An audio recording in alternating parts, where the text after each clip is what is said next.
হাড্ডি কখনো মাংস হয় না, আর শ্রীলঙ্কা কখনো বাংলাদেশের বন্ধু হতে পারে না। আসসালামু আলাইকুম। কয়েক ঘন্টা পরই শুরু হতে যাচ্ছে বাংলাদেশ ভার্সেস শ্রীলঙ্কার একটা গুরুত্বপূর্ণ ম্যাচ। আমি এই ম্যাচটাকে গুরুত্বপূর্ণ বলছি এই কারণেই, কারণ দেখেন আজকের এই ম্যাচে যদি বাংলাদেশ কোনোভাবে ম্যাচটা জিততে পারে, তাহলেই কিন্তু বাংলাদেশ সুপার ফোরে একটা ফাইনালে যাওয়ার আশা জাগিয়ে রাখবেন। আমি বিশেষ করে একটা কথা বলবো, অনেকেই বলেছেন ওই যে গ্রাম বাংলার একটা প্রবাদ আছে, এটা ক্রিকেটে। কারণ একটা জিনিস দেখেন, অনেকেই হয়তো ভাবছেন যে শ্রীলঙ্কার উপর ডিপেন্ড করেই কিন্তু বাংলাদেশ সুপার ফোরে গিয়েছে। এই কথাটা সত্য, কিন্তু এই কথা যে পুরোটাই সত্য এরকম না। আপনি একটা জিনিস ভাবেন, শ্রীলঙ্কা কিন্তু বাংলাদেশের জন্য জিতেছে এমন কিছু নাই। এশিয়া কাপের মতো মঞ্চে কোনো দলই হারতে চায় না, তারা তাদের সেরাটা দিয়ে খেলতে চায়।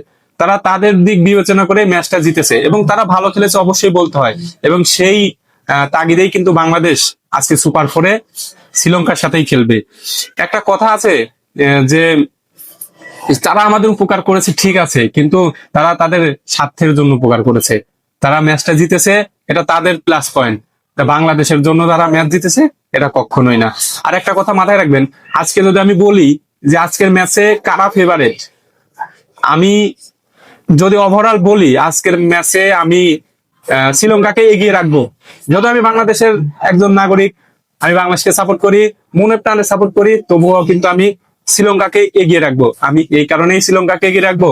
দেখেন শ্রীলঙ্কাতে ফার্স্ট অফ অল মানে কিছু এমন প্লেয়ার আছে যারা আসলে বাংলাদেশ তাদের বল খেলতে ভয় পায়, বিশেষ করে হাসারাঙ্গা, তারপরে আরো অনেকেই আছে, আপনারা হয়তো জানেন, আপনারা খেলা দেখেন, আপনারা জানেন, ভয় পায়। কিন্তু বাংলাদেশ কিন্তু ইদানিং ভালো খেলতেছে। বাংলাদেশ অনেক হার্ড একটা দল, মানে শ্রীলঙ্কার জন্য কিন্তু হার্ড একটা দল। শ্রীলঙ্কা বাংলাদেশকে অনেক হার্ডলি ভাবেই নিচ্ছে, কারণ রিসেন্টলি কিন্তু তাদের মাটিতেই কিন্তু বাংলাদেশ তাদেরকে টি-20-তে হারিয়ে দিয়েছিল। এবং লাস্ট এশিয়া কাপের কথা যদি বলি, এশিয়া কাপও কিন্তু বাংলাদেশ কিন্তু শ্রীলঙ্কার কাছে হেরেছে। আমি যদি ওভারঅল ধরি, একটা দল কিন্তু কোনো দলের থেকে মানে কোনো অংশে কম নয়। দেখেন বাংলাদেশে কিন্তু বিশ্বের সেরা বোলিং আমি যদি লাইন আপ বলি, যেমন মুস্তাফিজুর রহমান রয়েছেন। মুস্তাফিজুর রহমান কিন্তু বলা যায় যে বিশ্বের একজন ভয়ঙ্কর বোলিং।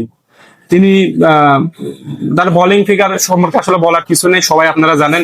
তবে আজকের ম্যাচে জিতবে কে, আমি এই প্রশ্ন যদি আপনারা আমার কাছে করেন বা আপনারা যদি জানতে চান, আমি অবশ্যই বলবো আজকের ম্যাচে আমি অবশ্যই শ্রীলঙ্কাকে এগিয়ে রাখবো।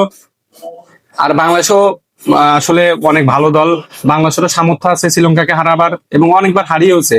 তবে আমি চাইবো যে আজকে যেন বাংলাদেশ জিততে পারে। আর কয়েক ঘন্টা পরে শুরু হতে যাচ্ছে বাংলাদেশ ভার্সেস শ্রীলঙ্কার ম্যাচ, বাঘে সিংহে লড়াই বলতে পারেন। আর এই বাঘে সিংহে লড়াই দেখার জন্য অবশ্যই আপনারা মুখিয়ে থাকবেন, আমরাও কিন্তু মুখিয়ে আছি খেলাটা দেখার জন্য।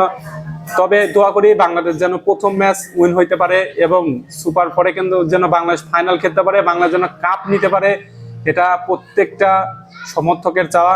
আর বাংলাদেশের সমর্থক যারা মনে প্রাণে বাংলাদেশকে সাপোর্ট করে, বাংলাদেশ হারলেও বাংলাদেশকে সাপোর্ট করে, বাংলাদেশ জিতলেও বাংলাদেশকে সাপোর্ট করে।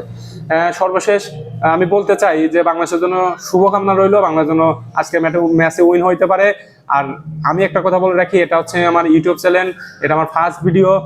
এখন থেকে আপনারা আমার এই চ্যানেলে ভিডিও পাবেন। আমার এই ভিডিওটা যদি আপনাদের ভালো লেগে থাকে, তাহলে অবশ্যই চ্যানেলটাকে সাবস্ক্রাইব করে পাশে থাকবেন। সবাই ভালো থাকবেন, সুস্থ থাকবেন, আল্লাহ হাফেজ।